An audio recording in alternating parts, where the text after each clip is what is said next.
Welcome everybody to the third exercise, which will be about problem set 2.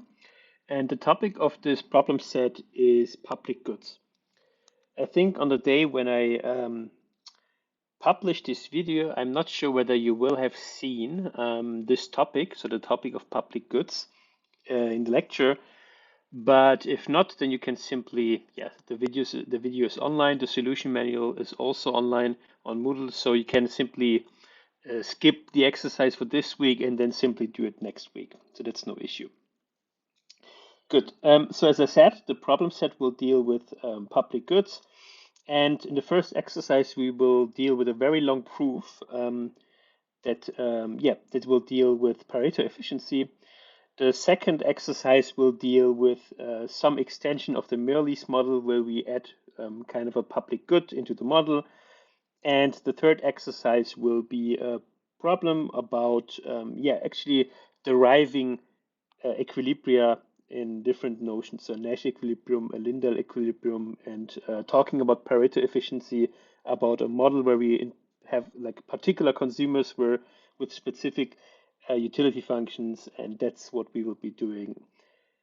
So I think the video will be very long, so I will separate it into two parts. So the first one will deal with exercise number 1, and the second video will deal with exercise number 2 and 3. So let us start with exercise number 1, Pareto efficiency in public expenditure. Prove proposition 1 on slide 6 of chapter 2. So chapter 2 of the lecture slides. And then you look at slide 6, and you will see proposition 1, which is a Samuelson condition. Okay, so let me start with some notation that we will need for the proof. In this proof, what we have, or in this exercise, what we have is we have n individuals, so which we denote by I. So we have individuals I, which are element of some set of individuals, capital N, and this set is equal to, or the amount of individuals is going from 1 to n. Then what we have in this economy is we have two different types of good. We have private goods, which we also call numeraire goods, and we have a public good. And ZE will denote the consumption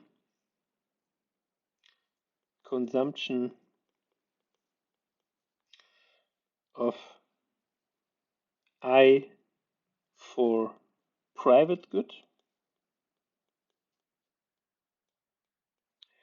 and XE will denote the consumption of I for the public good.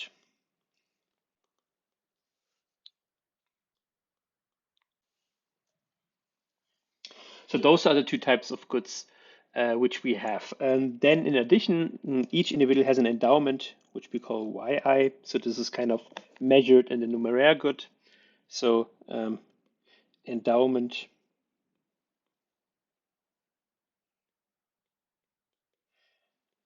of I of the private good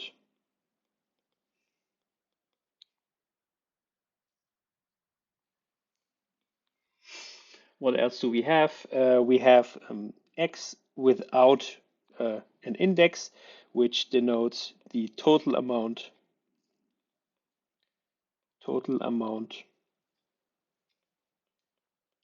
of public good.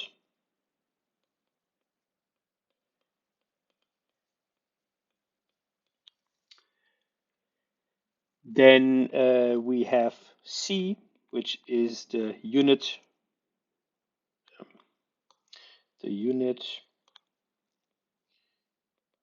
production cost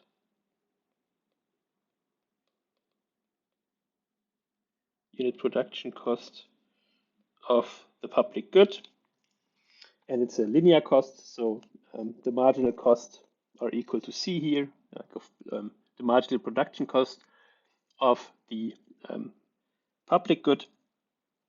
And we have some assumptions. The first one is that, so one assumption is that individuals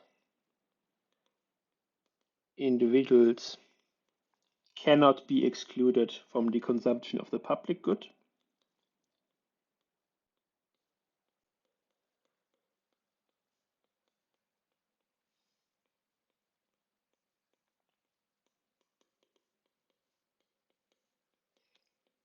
So this means that, for instance, think of air as a public good, and you cannot, so in principle, you cannot exclude anybody from breathing air. So think of those types of public goods where you cannot really, ban people from consuming it.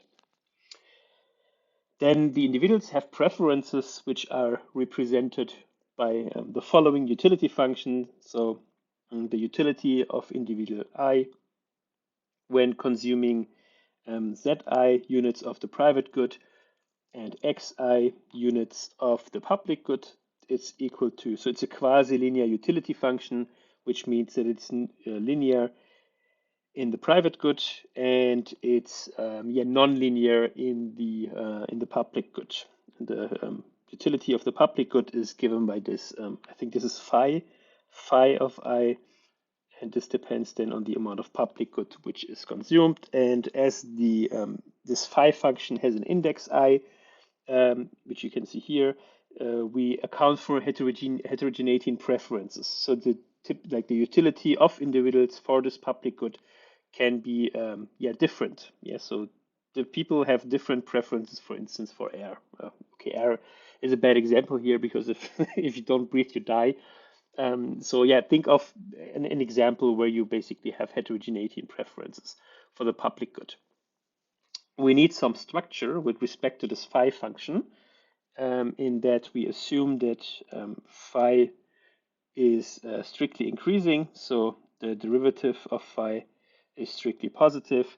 Then we assume that it's strictly concave, so the derivative of this phi function is the second derivative is strictly negative. We assume it's continuously differentiable, so phi I is continuously differentiable. We'll shortcut it here. And we assume that if an individual consumes zero of the public good, his utility for the public good is simply zero.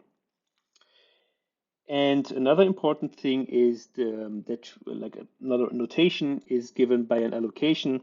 So if we think about an allocation in this economy, we think about tuples of the public good and the private good for each of the individuals. So an allocation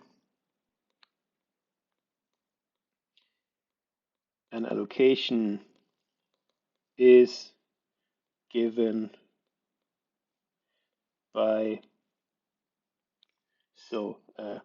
tuples, so a sequence of tuples basically, defining for each individual I, starting from the first individual to the last individual, how much of the private good and how much of the public good this person is consuming. That's basically everything with respect to the notation. Let me just take a look to be sure. Yes, this should be everything. So what we will do now is we will start with the definitions. So the exercise that we had was that we show proposition 1 on slide 6 of chapter 2. And the task is basically to show that two kind of different notation or two different definitions for Pareto efficiency are equivalent to each other. And that's what we will be doing. So what we have is we have definition 1, which is given in the lecture slides. So definition 1.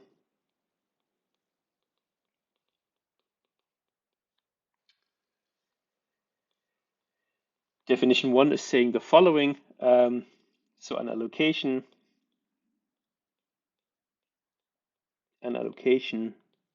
is Pareto, so Pareto efficient, if the following three conditions hold.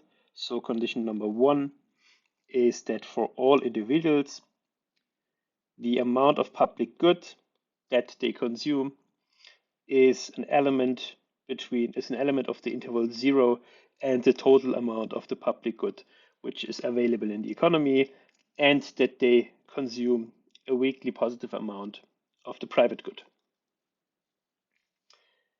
The second condition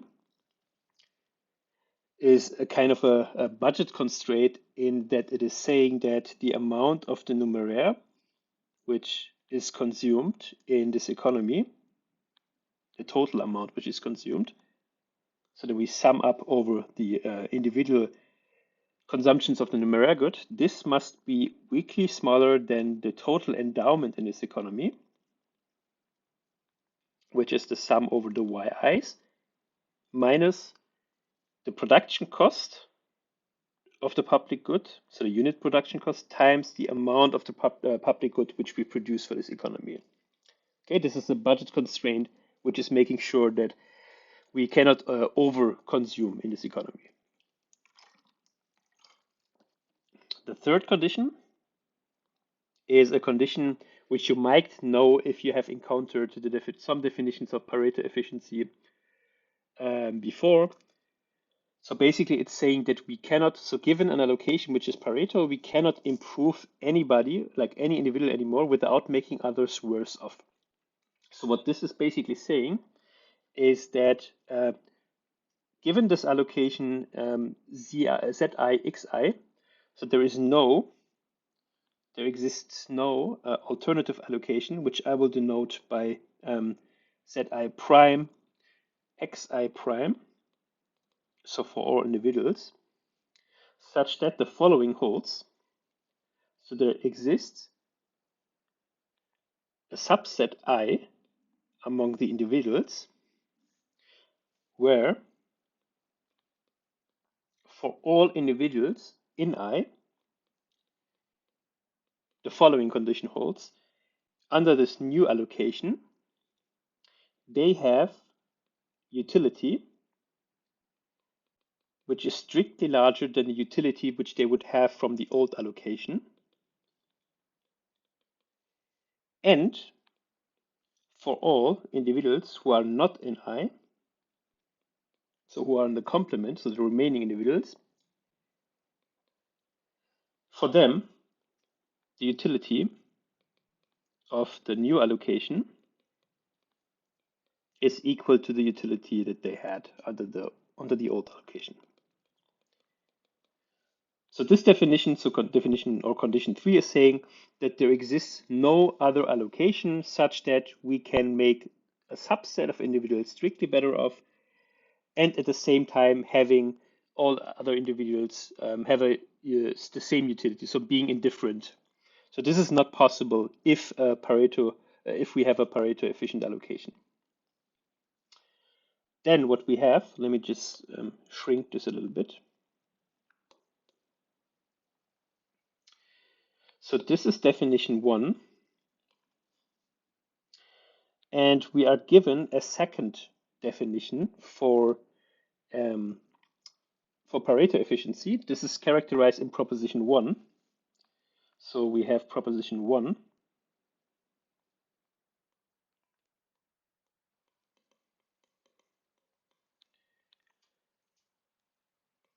Proposition 1 is saying an allocation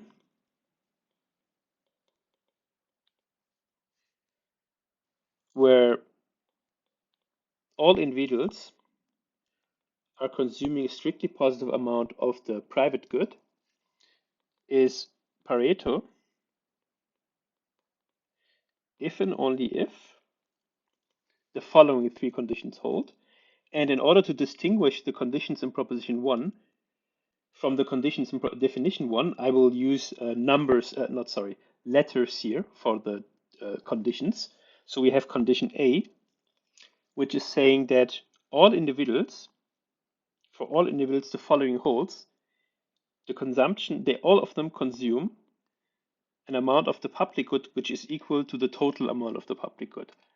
And this is possible because we cannot exclude anybody from the public good, and the public good is not competitive in that you have to exclude others in order to kind of give the public good to other people. Yep. So just because I'm breathing, it doesn't take air away from you, basically. So this is why this condition here is saying that everybody has to consume the maximum or the total available amount of the public good in this economy. This is condition A. Condition B, and this is known as the Samuelson condition. So there is a famous paper about this condition, which I think we will be talking about next week or in 2 weeks. I'm not sure. So the condition is saying that the sum of the marginal utility for the public goods of all individuals evaluated at the total amount of the public good is equal to the production cost if we produce a strictly positive amount of the public good. Okay, this is the Samuelson condition. And the last condition is saying that the budget constraint, like the budget constraint that we had before, holds with equality. So the sum of consumption of the private good is equal to, so not weakly smaller, but actually equal to the endowment in this economy minus the production cost of the public good. Okay, so this is proposition one, basically saying that, we have three different notions or three different conditions here for Pareto efficiency. And exercise one is basically saying that, prove proposition one. So what we want to do is that we want to show that if those three conditions which we have up here, so if those three conditions hold, then proposition one holds. And in turn, if proposition one holds, we want to show, so the conditions in proposition one hold, then we want to show that the propositions in definition one holds. Yeah. So basically, we assume that we assume that there is a allocation such that the conditions in definition one hold, and then we basically show that also the conditions in proposition one are fulfilled, and then we do it the other way around. We assume that the conditions in proposition one are fulfilled, and then we show that the conditions in definition one are fulfilled. Yeah, so this is what we will be doing in exercise number one. So basically what we'll do now is we will show the this direction. So we will assume that we have an allocation. So suppose allocation how do we call it? We call it ZIE and XIE. So this is the allocation with a superscript E here, which satisfies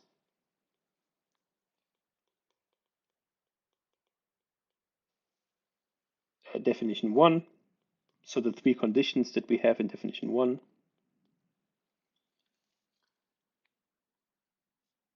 The total amount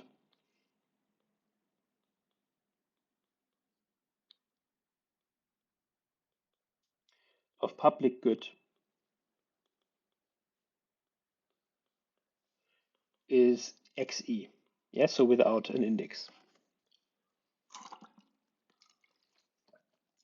So what we will basically do now is we will use the conditions that we have in definition one, and then we show that the conditions in proposition one are fulfilled, and we will mainly use the concept of proof by contradiction here.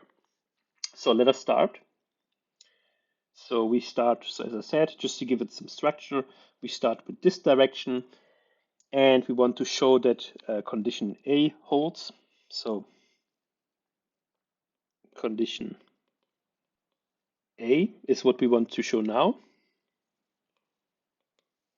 So suppose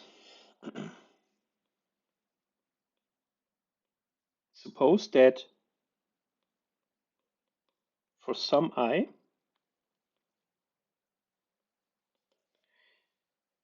we have that this person consumes less than the total amount of the public good which is available in the economy. This violates this violates condition 3 in definition 1, because we would have a situation where we could improve the utility of somebody without making others worse off. So how could we do this? We could simply define. So we could simply, okay, let me just have a look. So this violates condition 3 definition. We could give I an amount epsilon I, which is equal to the difference between the total amount of the public good and the amount of the public good that I is consuming, such that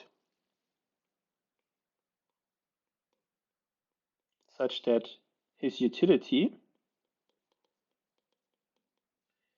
would increase. And since if one consumer is getting more of the public good, it doesn't reduce the amount of the public good for the other individuals. All other individuals would be indifferent. So, and all other individuals would be indifferent.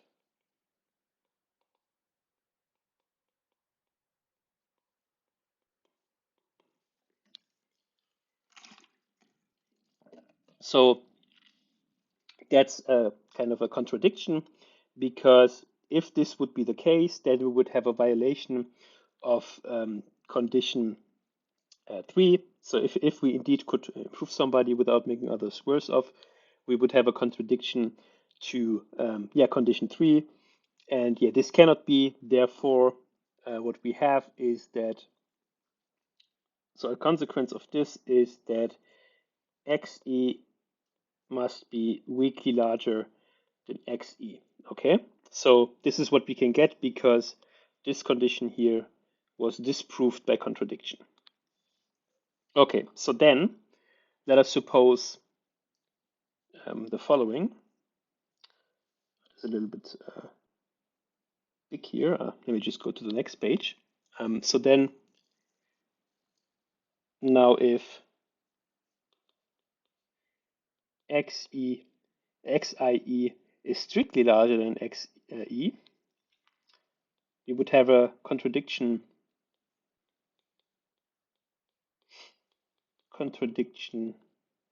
of condition 1.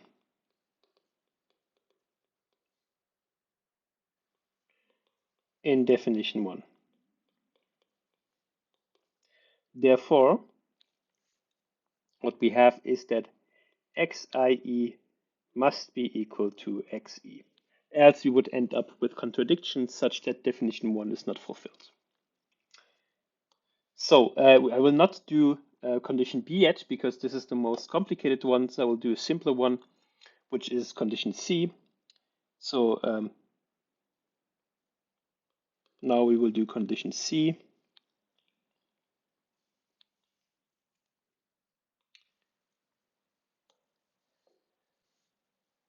So how can we show that condition C holds if the definitions so the conditions in definition 1 are fulfilled? So suppose, or not suppose, you can actually state it directly. If the sum of the consumption of the private good is strictly larger than the amount of endowment minus the production cost of the public good, this would obviously violate condition 2. In definition 1, because the condition was saying that it must be weakly larger. Next, suppose Next, suppose that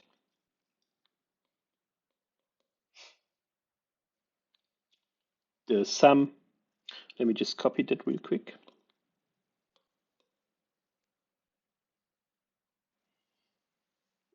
So next, what we will do is that we will suppose that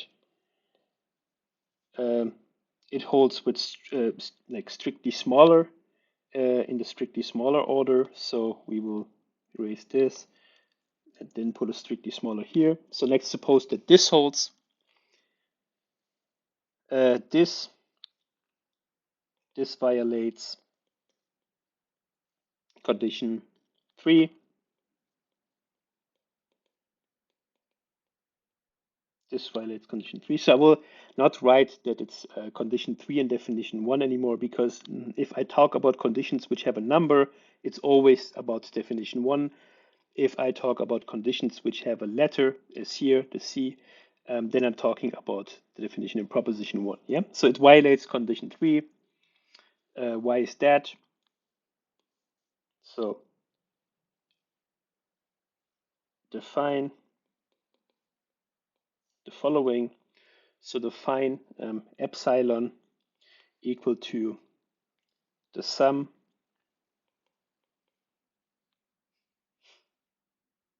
of endowments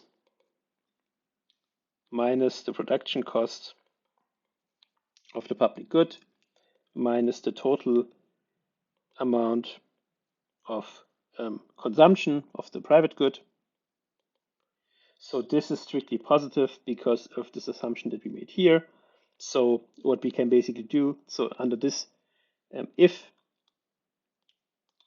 we would have an allocation which fulfills this here, then we would have waste in this economy because we are consuming less of the numeraire good and producing or having less consumption of the private good plus production costs than endowment that we have in endowment of the private good that we have in this economy. Therefore, there would be waste.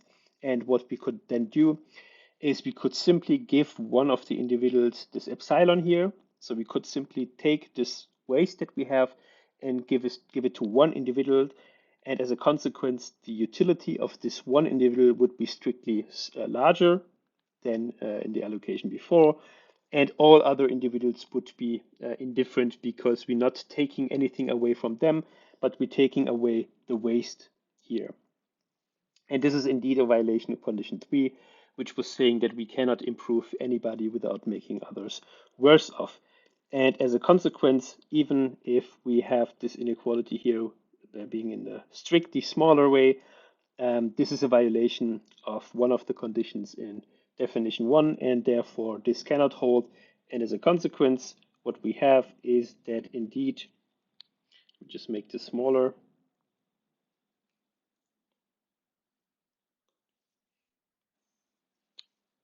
So indeed, what we have is that then the sum or this budget constraint holds with equality.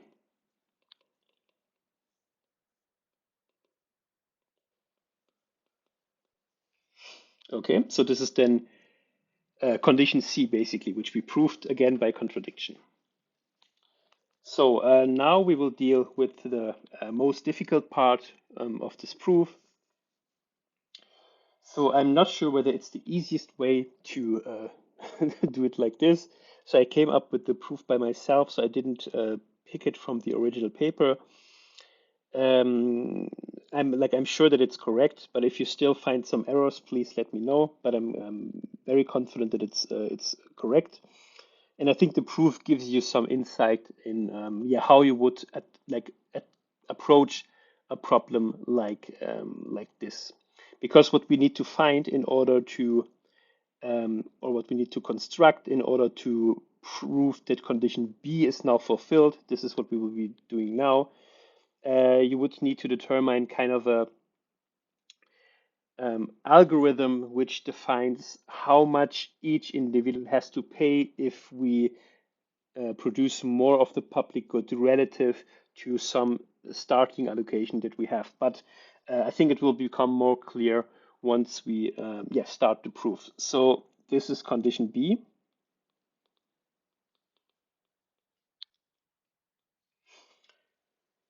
So condition B was that the sum of the marginal utilities at the public good, so at the total amount of the public good, is equal to the production cost. So what we want to show is that this must hold here.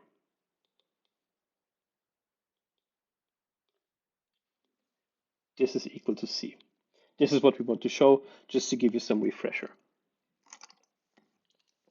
So again, we will use proof by contradiction, and we will have basically two different cases that we will consider. So what we will do first is we assume that the sum of the marginal utilities is not equal to C, but it's strictly larger than C. Sorry, this doesn't look so good. So this is the first thing that we want to do. Okay. So what we'll do is this implies a violation of condition 3.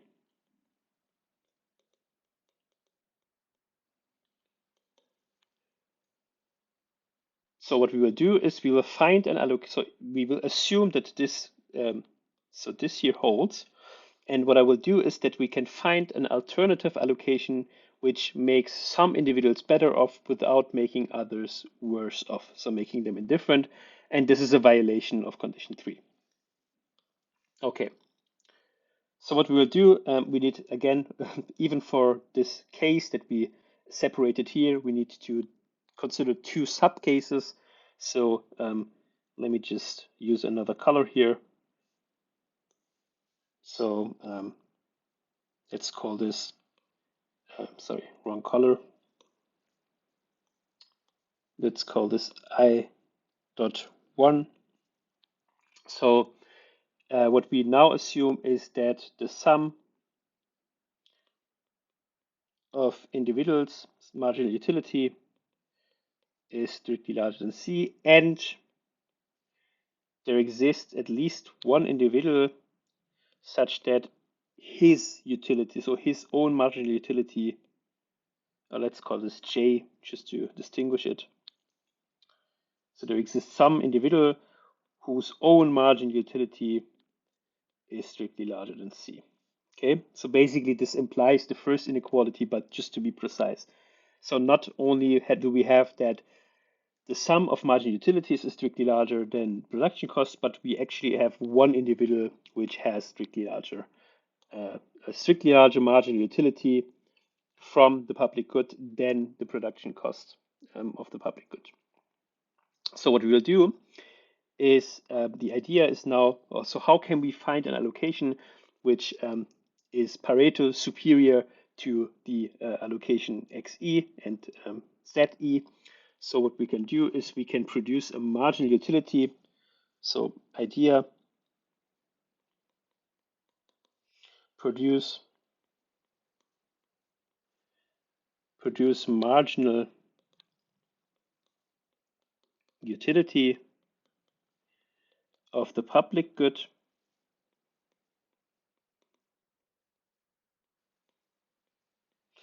and let J, so individual J, pay for it. So only J will pay for it, but everybody will basically benefit from this additional marginal utility of the public good. And what we will do is we will show that, so we will basically use the utility function of this individual to show that his utility is strictly larger under this new allocation. So for any amount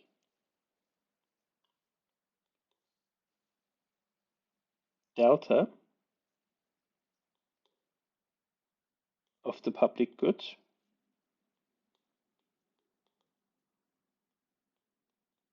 we produce in addition to XE, and where individual J is fully paying for it,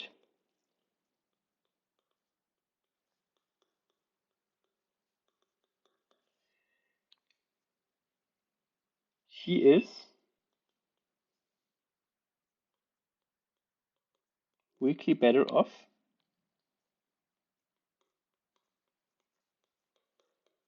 if and only the following holds.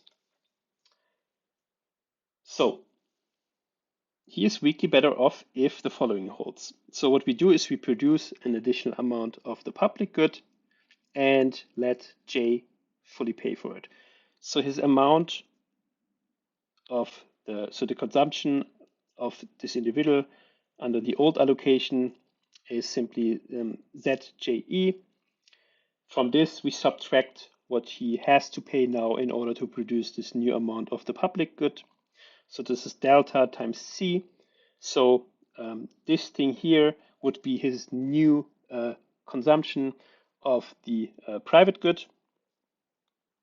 And then what we have is that he will, of course, benefit from a higher amount of the public good that he consumes.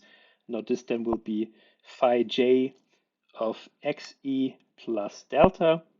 And he is better off if and only if this utility is weakly larger than, or is weakly better off if and only if his utility is weakly larger than zje plus phi of j xe. So his utility under the allocation where we didn't produce this additional amount of the public good. And if you rearrange this inequality, what we will have is that if this holds if phi j xa plus delta minus phi j xe divided by delta is weakly larger than c. And maybe you can already see where I'm going from this. If you now take the limit, take limit of delta to 0. So delta was the amount of the public good, the additional amount that we produced. Now we will produce a marginal unit, as I said. And then what we have is that this condition, so this inequality that we have, is looking the following way. So if we produce a marginal utility of the public good, individual J is weakly better off if and only if his marginal utility is now weakly larger than the production cost. And this is this is fulfilled by assumption that we had. Yeah. So this is the sub case that we had here. So this is fulfilled by assumption.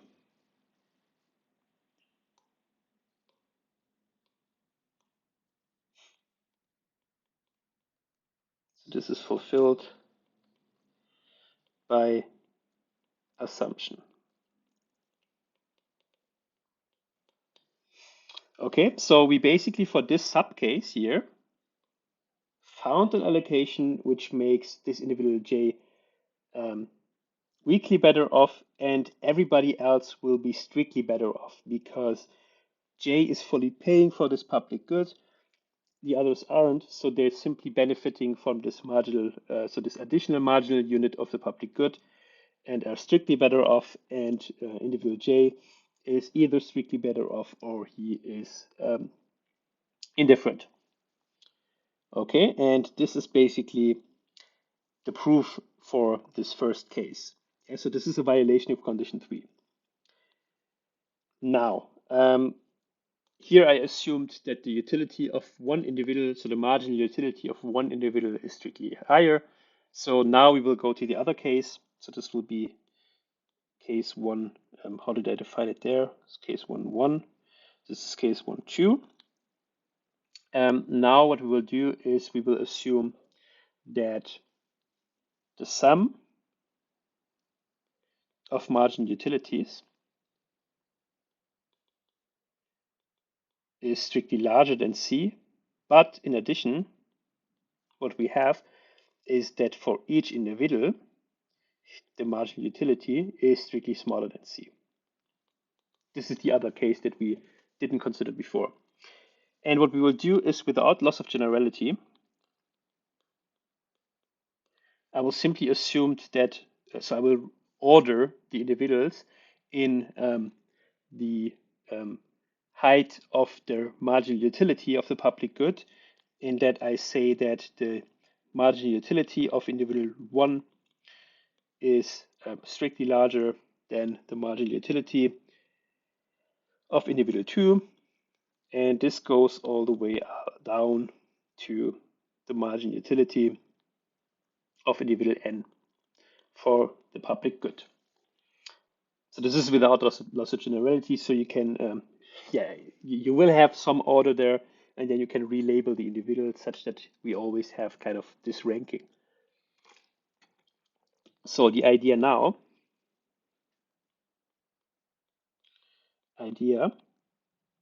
is produce marginal amount or marginal unit of public good and create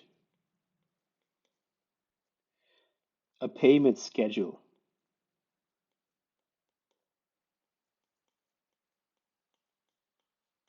which determines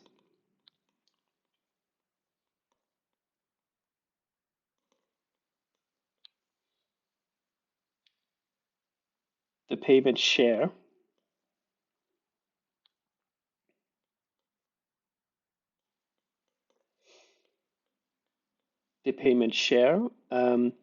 for the production cost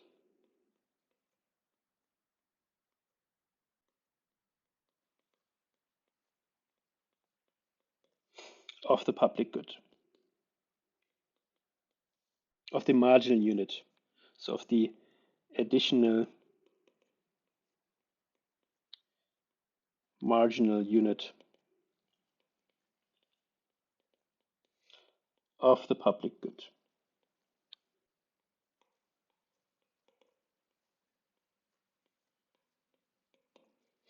Okay, so this is the idea.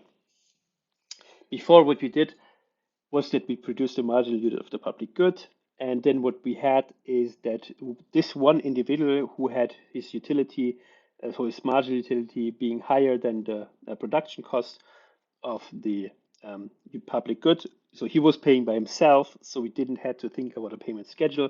And now we have to think about a payment schedule for all individuals which are in this economy, such that we can basically show that we can create a Pareto efficient allocation relative to this allocation ZE and XE. So that's what we will be doing now. So denote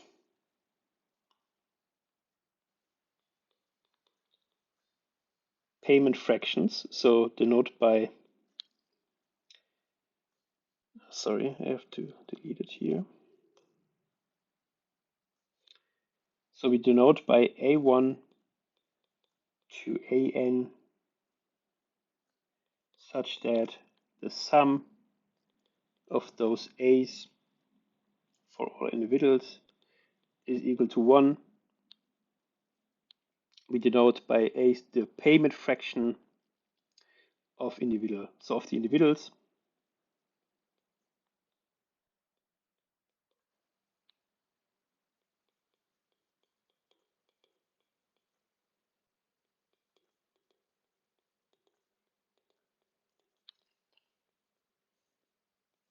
And this payment, like this payment schedule is given by, or not given, but defined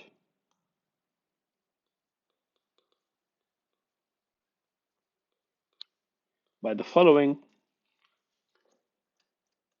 So what I will do now is that I will give you kind of a payment schedule such that if we produce a marginal unit of the public good and all individuals are paying a fraction according to the payment schedule that I'm going to show you now, we will make everybody so some strictly better off without making others worse off. And we can accomplish this by producing a marginal unit of the public good and having the following payment schedule. So the payment of individual I is the following, depending on which individual he is, because please keep in mind that now the numbers defining the individuals give them kind of or represent the ranking that they have in the ordering of the marginal utilities for the public good. So what we have is that individual N, so the individual with the lowest marginal utility for the public good, he will pay the following. So he will pay a fraction equal to his marginal utility at the amount of public goods that we produced before, divided by the production cost of the marginal unit of the public good. So this holds for individual N. Then for any individual such that it's not the first individual, but it's also not the last individual, those individuals will pay according to the following. So they pay the minimum of the following, their marginal utility. Okay, this is too small. So their marginal utility of the public good divided by C. And so the minimum of this expression and the maximum of 0 and 1 minus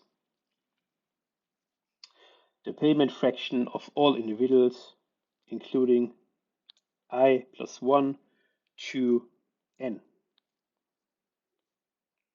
So that's what this individual is basically paying if it's an individual between N and 1. And individual number 1, who has the highest marginal utility for the public good, he will be paying the maximum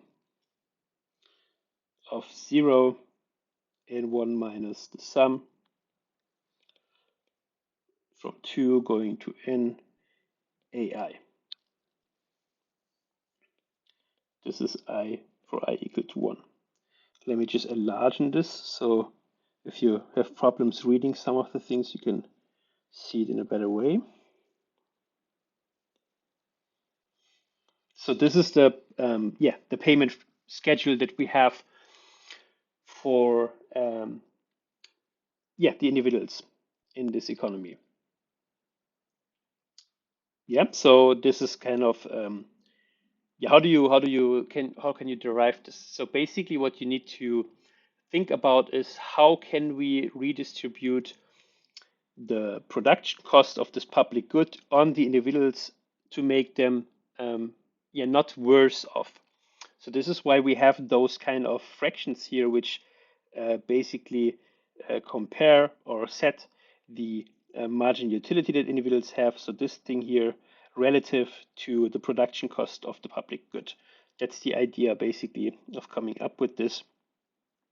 And I will now go through some parts of this payment schedule. So I will show you that indeed this payment schedule has the effect that we can make some individuals better off, strictly better off, without making others worse off. Okay, so this is the idea by using this payment schedule.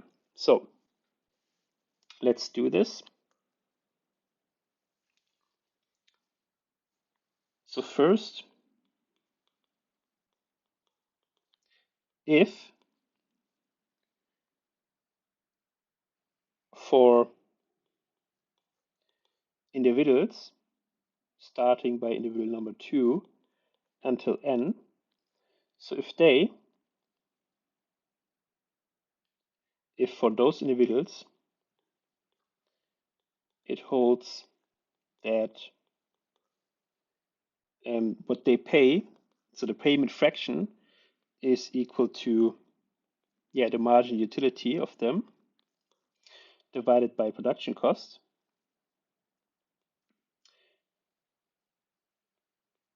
this individual is indifferent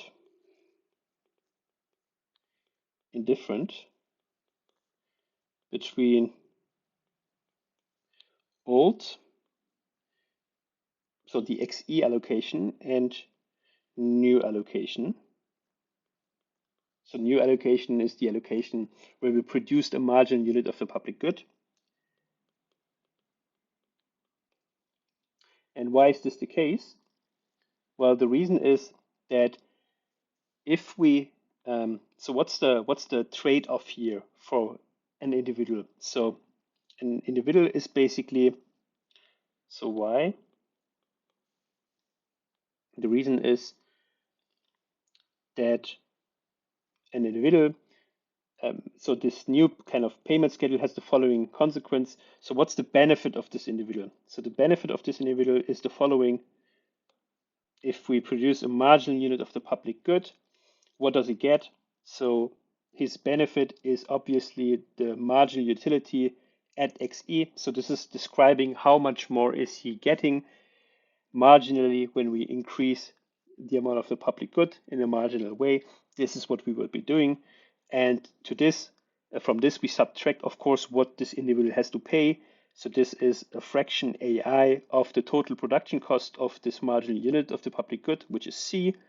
And now if we substitute for AI here, what we have is his marginal utility minus, now we substitute for this expression here, then we have the marginal utility divided by C times C, and then those things cancel out, and what we end up with is equal to 0.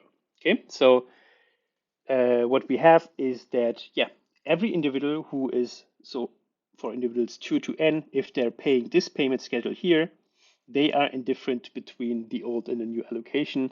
If, on the other hand, they do not pay this year, but this year, okay, the maximum of this year, then they are better off. And the reason is because they are either paying nothing, just benefiting from the additional public good, because all other individuals have already fully paid for the public good, so for the additional amount of the public good, or they are paying a fraction which is smaller than what would make them indifferent. And by paying this fraction, they basically pay for the remaining amount that the economy would need in order to produce this public good. Yeah, so this is the reason why basically if individuals are paying something different than this ratio of the marginal utility and the production cost, they are strictly better off. Okay, so for all other payments, so for any, sorry, let me change the color. For any other payment,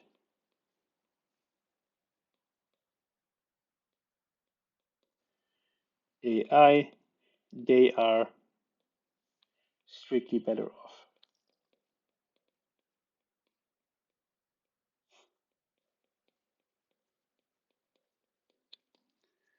Okay, and let's go through this. So basically, this payment schedule here is giving you kind of an algorithm. So what do you do starting from kind of the individual with the highest number? So N, this is the individual with the lowest marginal utility for the public good. So to see this, or let us show this. Let me go here.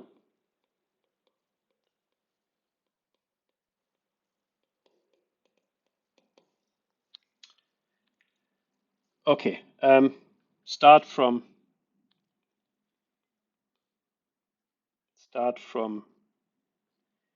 individual N.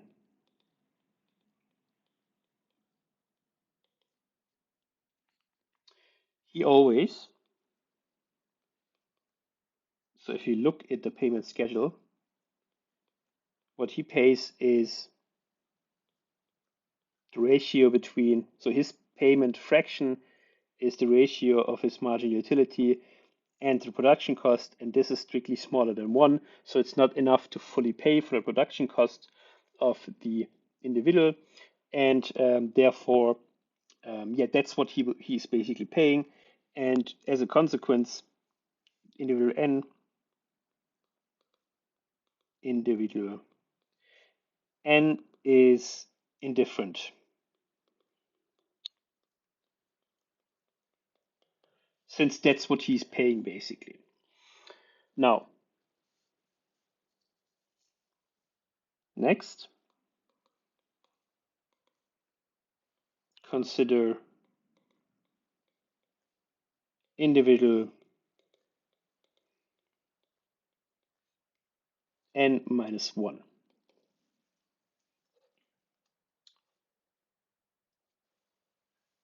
So since what we know from individual n, so since the marginal utility of individual n divided by c is smaller than 1, what we have is that 1 minus the sum of j equal to n.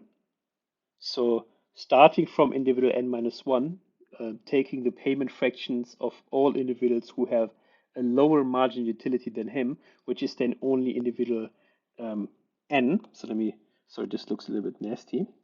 So this should be n. So now I'm just substituting into the payment schedule.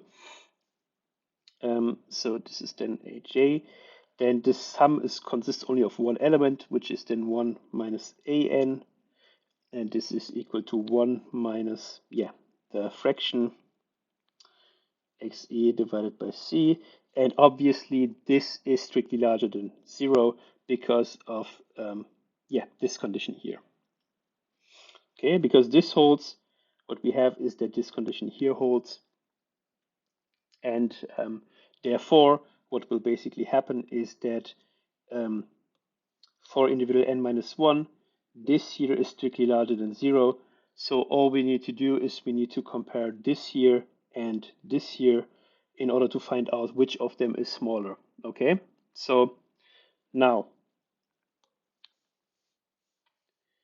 if then the marginal utility of n minus 1 xe divided by c plus the marginal utility of individual n divided by c is weakly larger than 1, then if this holds, then basically the minimum of, let me show you this here. So the minimum of this here and this here will be basically equal to this. So for individual n minus 1, sorry. So if this holds, then n minus 1, so will pay a n minus 1 equal to the ratio between his marginal utility of the public good divided by c. Therefore, he is indifferent.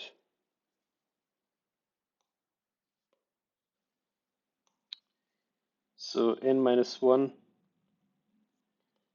is indifferent between the new and the old allocation. Now, but if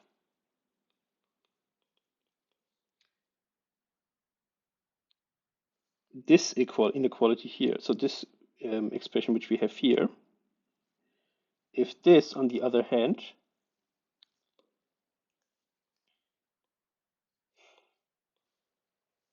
is flipped, so if it holds that this is strictly larger than 1,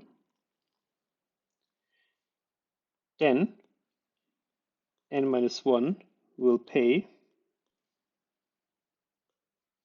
only an minus 1 equal to 1 minus whatever individual n has paid. So he pays, sorry, this should be n here.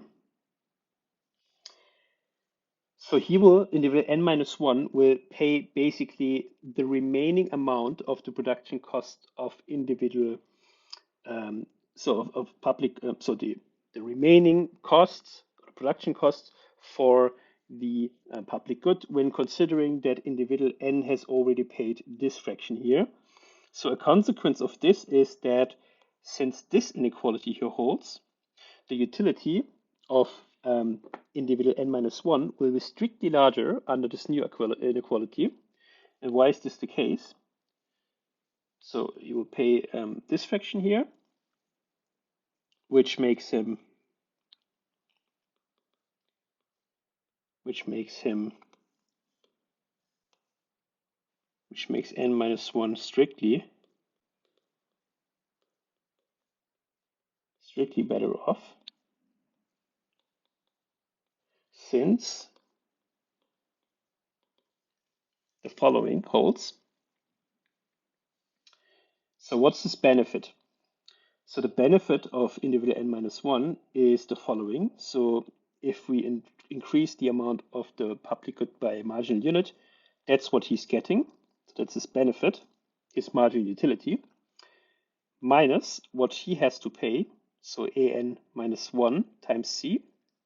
Now if we substitute for an minus 1, so if we substitute for this expression here, what we get is simply, phi n minus 1 prime xe minus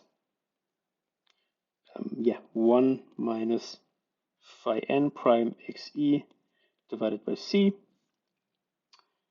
times c, and this is equal to the following. This is equal to the marginal utility of individual x. Let me just check. The marginal utility of individual n minus 1 at the public good plus the marginal utility of, so I already rearranged this. So the marginal utility of individual n for the public good. So the c here cancels out, minus c. And what we know is that this is strictly larger than 0. And the reason is simply given by this here, okay? Because we assumed this. Now, if you rearrange this, so multiply this inequality here with c, you end up with exactly this inequality here. And since this is fulfilled, this will be strictly larger than 0. Therefore, individual n minus 1 is strictly better off. And in addition, the payment for the production of the public good is complete. So individual n and n minus 1 have fully paid for the production costs of this marginal unit of the public good. And as a consequence, then what we have is that all individuals which have a lower ranking than n minus 1, so starting from n minus 2 going all the way down to individual n, all of them are strictly better off in this situation. Yeah. So either if we have this case here, if we have, I think it was a little bit before.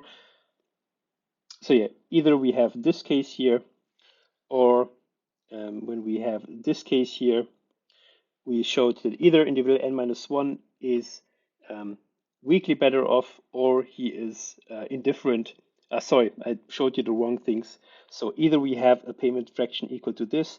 So if individual n minus 1 is paying this, he's indifferent. If he is, on the other hand, paying this fraction here, so this expression, then he is strictly better off in this payment schedule. Yeah, and this is basically the way that these algorithms work. So let me just write it down here. So n minus 1 is strictly better off.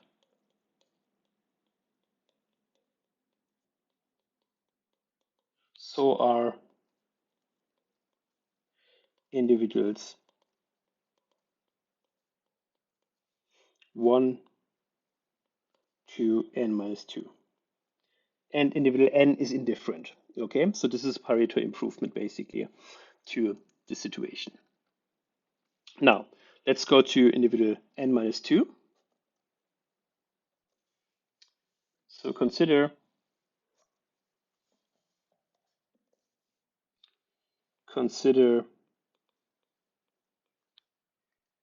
n minus 2. Let me just have a quick look on the watch, just to make sure that we're not overreaching the time. So I think because I'm uploading the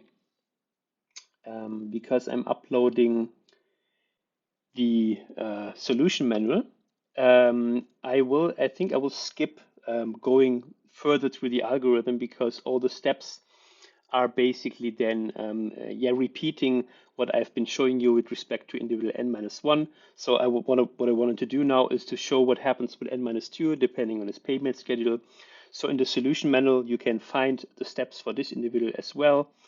And this goes all the way down kind of to a situation where either like some subset of the individuals is fully paying for the amount for the production cost of the public good, and this makes all of them indifferent and one of them strictly better off compared to the old situation, and then all individuals with a lower ranking are strictly better off, or we end up with a situation where everybody is basically paying for the public good.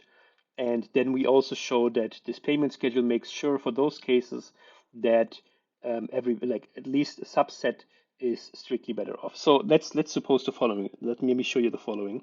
Let me consider the case where everybody has to pay for the public good. So final case. So what happens if all I pay for public good?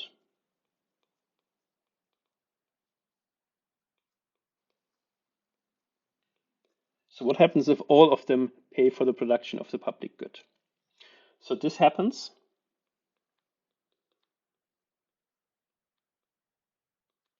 if the payment fraction for all individuals going from 2 to n is equal to the marginal utility divided by the production cost, and let me specify the I here,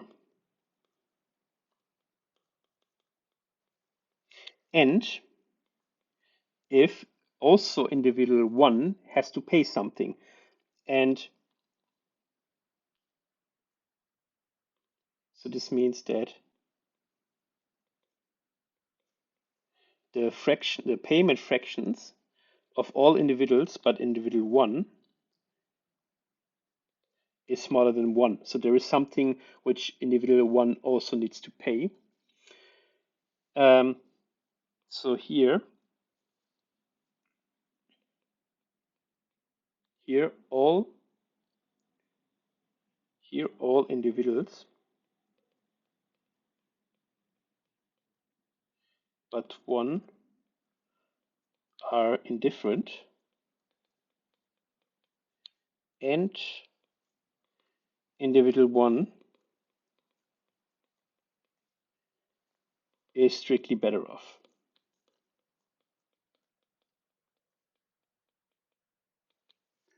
And why is that? So the reason is he will pay the remaining amount of the public good. Okay, so that's what he will be paying. He will pay whatever is left to pay for the production of the public good. Yeah, so this was determined in the payment schedule. So payment of 1. So payment of 1 is A1 equal to 1 minus whatever is left. So then I substitute for the payments of all the individuals but individual 1, and then we end up with 1 minus the sum of the fractions between the margin utility and the production cost. So he's strictly better off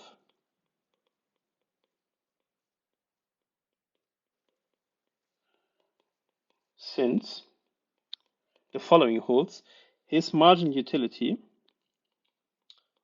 of this margin increase, public good minus A1, so his payment times the production cost. What we want to show is that this is strictly larger than 0, so he is strictly better off, comparing the benefits and the costs. And now substitute for, sorry, let me just change this. So substitute for his payment fraction, and what you end up with is this here. So now we substitute for his payment fraction here.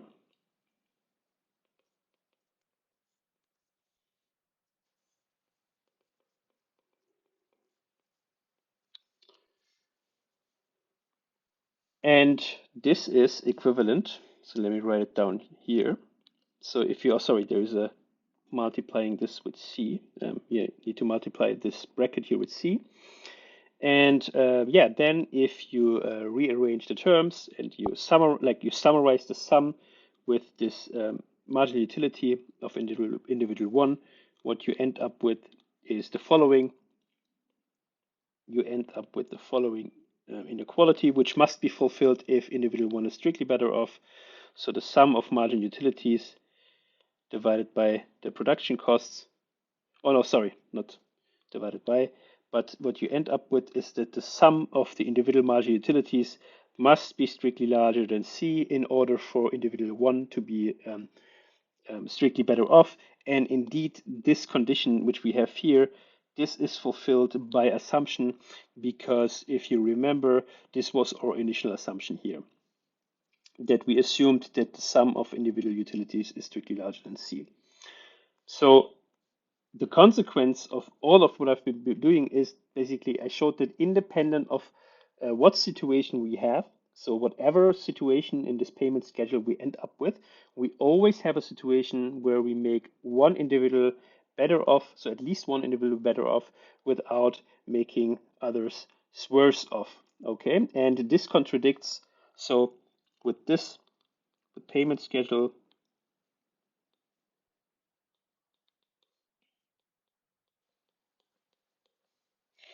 AI, we found a contradiction to condition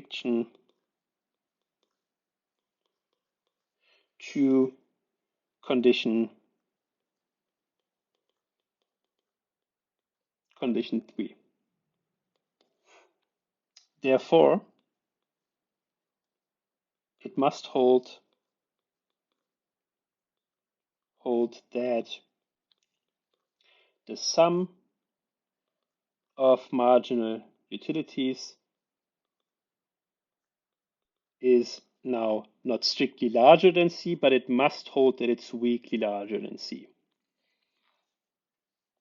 Okay, so this is like this part of the proof that we had. Yeah, so now we found a way to produce more of the public good and to determine a payment schedule such that we found a Pareto efficient allocation compared to the old allocation. Therefore, if if an allocation is fulfilling all 3 conditions in definition 1, this must hold. Okay, so it cannot be that it's strictly larger. So now what we need to show is that it can also not be strictly smaller than C. Yeah, this is the last step for this direction of the proof. So the direction that we show that when the conditions in definition 1 are fulfilled, then we then we have the same situation that the conditions in proposition 1 are fulfilled. Okay, so now next, assume the following. So next, assume that the sum of the marginal utilities is strictly smaller than C. Okay, so we want to show that this also cannot hold. So we show, so we will again show that the allocation which has the feature that this holds, so this inequality here has the feature that it violates condition 3 in definition 1. Okay, so we will again show that CEE and XIE violates condition 3. So before, what we had is that we produced more of the public good and determined a payment schedule. Now what we will do is we will produce less of the public good and redistribute the additional numeraire, like amount of the numeraire good that we have, because we produce less of the public good, to the individuals in a way that everybody is benefiting from this new allocation. Okay, so how do we do this? So the first step is, since we need to find out how much of the public good we need to take away. So following, what we have is the following: since these five functions, the five functions are strictly, or like for all e, it's strictly increasing,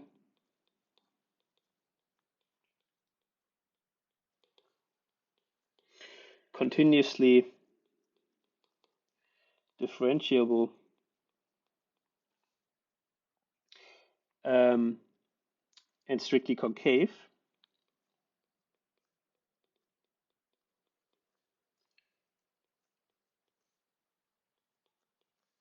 Since this holds, what we have is that the sum of marginal utilities,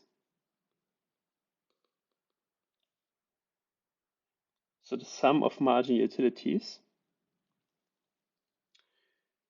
at some allocation x. Okay, so I'm not now defining kind of xe here. So I'm saying in general, if this utility, so individual utility for the public goods, if they're strictly increasing, continuously differentiable, and strictly concave in x, then the sum of the marginal utilities is strictly decreasing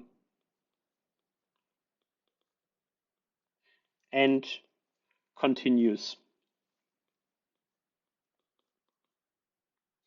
in x. Why is that? Well, if it's a strictly concave function, then the derivative of this function is strictly decreasing. And if the derivative is strictly increasing, also the sum of the derivatives is strictly increasing. In addition, since all the functions are continuously differentiable, it means that the derivatives are continuous, and hence the sum of continuous functions is also continuous. Yeah, so that's the explanation. And why do we need this? Well, we need this because this implies that there exists epsilon larger than 0 such that the sum of individual marginal utilities evaluated at xe minus this epsilon is equal to c. So equal to the amount of the production cost of the public good. So why did I do this? Well, I did this because what we will do now is, the idea again is produce epsilon units less of public good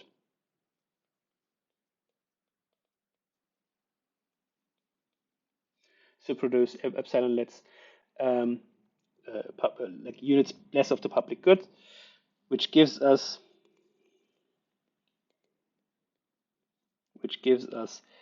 epsilon times c units of the numeraire or the private good,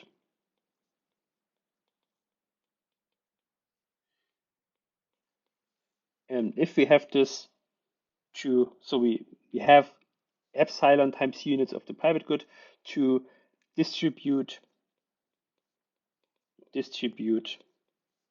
among individuals. So what is the payment schedule? So again, I will, without loss of generality, assume that the first individual again is the individual with the highest marginal utility, going up all the way to n, which has the lowest marginal utility, and the transfer.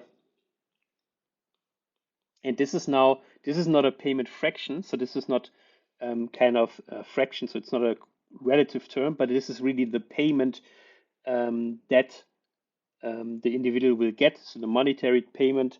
So the transfer will be defined in the following way. So each individual will receive the following transfer. AI is now equal to the following: the difference between the marginal utility under the old allocation and the difference between, and the utility of individual I if we reduce the amount of the public good by epsilon. Okay, and then what we have is all individuals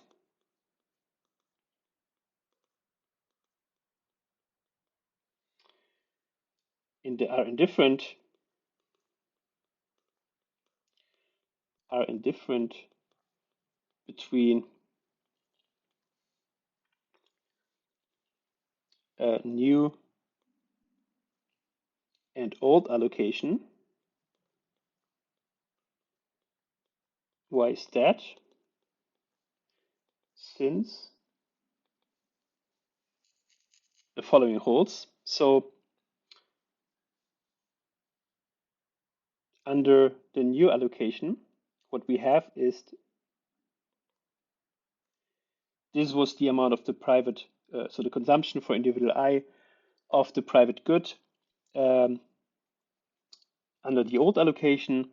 Now to this, what we add is this transfer. So this term here is the new, so the new amount of consumption for individual I for the private good. Plus now what we have is of course less of the public good. So now, oh, sorry, it's not a derivative here. So it's simply the utility of individual I at xe minus epsilon.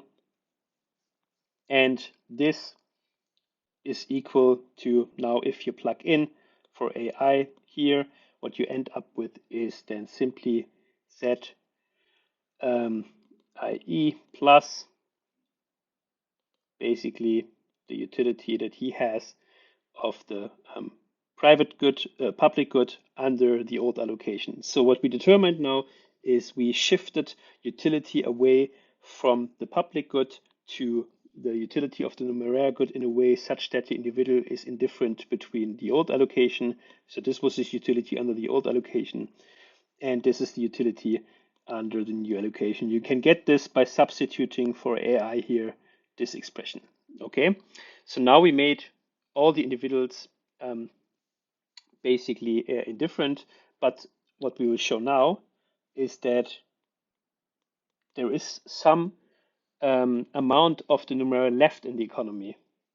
But what we will show is we don't need to, so the sum of all those AIs here, so the sum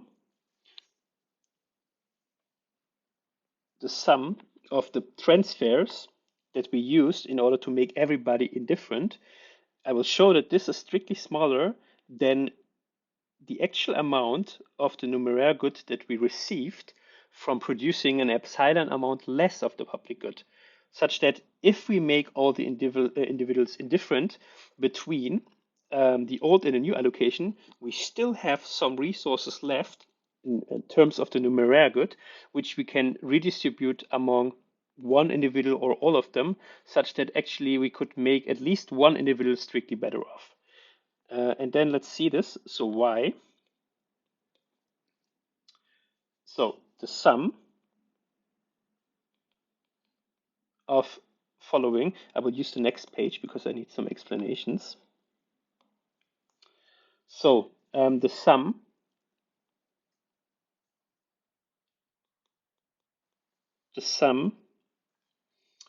of the transfers is equal. So now I substitute for AI. this is equal to the sum of, I simply plug in, so the difference. And now the interesting thing is that this here is strictly smaller than the following, epsilon times the sum of marginal utilities of the individuals at xe minus epsilon. And we know that this here is equal to c because of the implicit definition that this is how we defined epsilon. Yeah, so the epsilon was defined in a way such that the sum is equal to c, and that's what we used here. So this is then equal to epsilon times c. So as a consequence, the sum of the transfers is strictly less than what we produced. So what we gained because we produced less for less of the public good, and this holds. So the inequality holds due to strict concavity. Strict concavity of those phi functions. Okay, and let me quickly show you why this holds. Maybe this can, sorry, this was a little bit messy. We can do this actually quite easily. So this is a feature of the strict concavity of this psi function. So take kind of a concave function. So I will not consider the sum yet now. Okay, I will just consider phi I for one particular individual.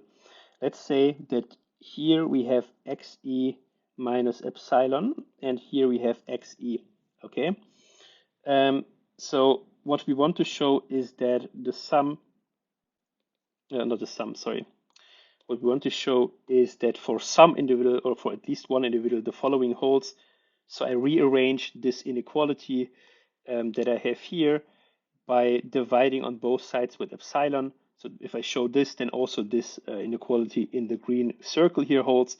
So what I want to show is that phi I xe minus phi I xe minus epsilon, that this divided by epsilon is smaller than the derivative of xe minus epsilon. So if I show this for all the I, then also it's also fulfilled for the sums. Okay, and let's see. This is here. This is phi I of x, and this here is x. So what is this here? So this is the marginal utility at this point here. So it's the slope of a tangent going from there. And what is this here? So put this into red. This is basically the slope from this point here to this point here. So this is the slope of this line here. Okay, this should go a little bit more up there. So think of it going to the red point there. And clearly what you can see is that the slope of this green function, which is representing this here, is larger than the slope of this function, which is represented by this here. And therefore, this inequality above here, this always, so in the green circle, this one is fulfilled if we sum up. And hence what we showed is that we have some amount of the numerator left, which we can redistribute on the individuals. And this is a contradiction now because we again found a way to make all individuals or some of them strictly better off without making some worse off. Therefore, what we have is a contradiction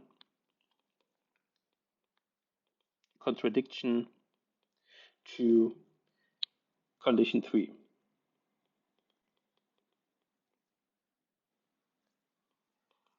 In definition 1.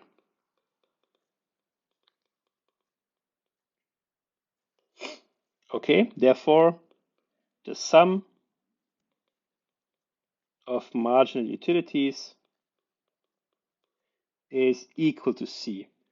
And it's not the case that it is, strictly smaller. Okay, so I think since this video already got very long, I will separate also this exercise 1 into 2 videos. And yeah, then see you in the next video.